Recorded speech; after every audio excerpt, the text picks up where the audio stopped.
Ariane Graff, gérante de Guadeloupe Yacht Concierge, agence maritime pour les super yachts en Guadeloupe. Alors j'ai fait une formation basée dans le tourisme tout d'abord et beaucoup d'anglais. Voilà, il faut vraiment maîtriser l'anglais pour pouvoir faire ce métier. J'ai ensuite fait une formation d'instructeur de plongée et voyagé pendant quelques années et j'ai travaillé à bord de yachts qui m'a permis de connaître le milieu professionnel. Et ensuite, en arrivant en Guadeloupe par la mer, sur un navire également, j'ai eu l'opportunité de créer cette entreprise dans ce secteur niche de luxe maritime en Guadeloupe. C'est une profession multitâche. Il faut vraiment savoir faire un petit peu de tout, beaucoup de choses en même temps, gérer les priorités et les urgences. Il faut être en rotation et en astreinte avec mon personnel. Donc j'ai une société avec 3 employés, donc 2 saisonniers et 1 à l'année. On s'occupe donc de toute l'escale d'un navire, comme les bateaux de croisière qu'on connaît, mais spécifiquement donc pour ces voiliers ou ces motoryachts de luxe qui vont d'une vingtaine de mètres jusqu'à plus d'une centaine de mètres, jusqu'à 130, 150 mètres pour les derniers super yachts construits. Nous pouvons aussi leur faire leur provisioning, donc apporter leur ravitaillement à bord.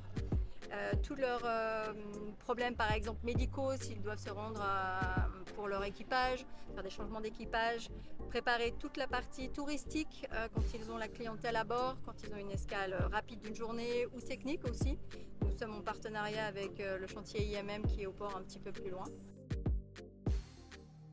Alors une journée type à Guadeloupe Yacht Concierge, ça commence très tôt et ça peut finir très tard. C'est variable pendant la journée. On fait un tournus horaire avec mes collaboratrices. Il y en a une qui commence très tôt, qui permet déjà de voir les premières urgences pour réserver par exemple des activités pour un client qui est déjà sur place. Ensuite, nous pouvons avoir une arrivée de navire à quai au port ou à la marina. Partir faire une clearance à la capitainerie pour l'entrée sur le territoire. Ensuite, c'est être sur les emails constamment, être avec son téléphone portable, répondre à toute urgence. Il faut arriver à pouvoir gérer les priorités dans les différents clients et les différentes demandes parce qu'on peut avoir des demandes techniques et des demandes touristiques. Ensuite, on essaie de faire une courte pause pour déjeuner mais qui n'est jamais vraiment à la même heure. Puis l'après-midi, des fois on a des moments un peu plus de calme. Et on va faire plus du back-office, travailler sur la partie facturation, comptabilité. Et puis en fin de journée, on repart sur les demandes des clients pour les activités du lendemain par exemple, ou si on a un départ de navire ou une autre arrivée qui peut arriver plus tard dans la journée. En saison, on travaille 7 jours sur 7, on est d'astreinte tout le temps. Voilà, c'est le plaisir du métier.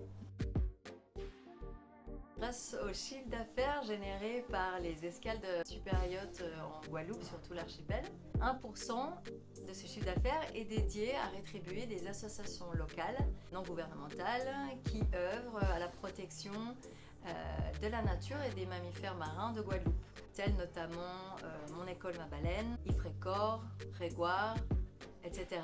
Donc, qui protègent les requins locaux, les tortues, les programmes des récifs coralliens. Et donc, le secteur contribue directement à cette protection de la richesse guadeloupéenne.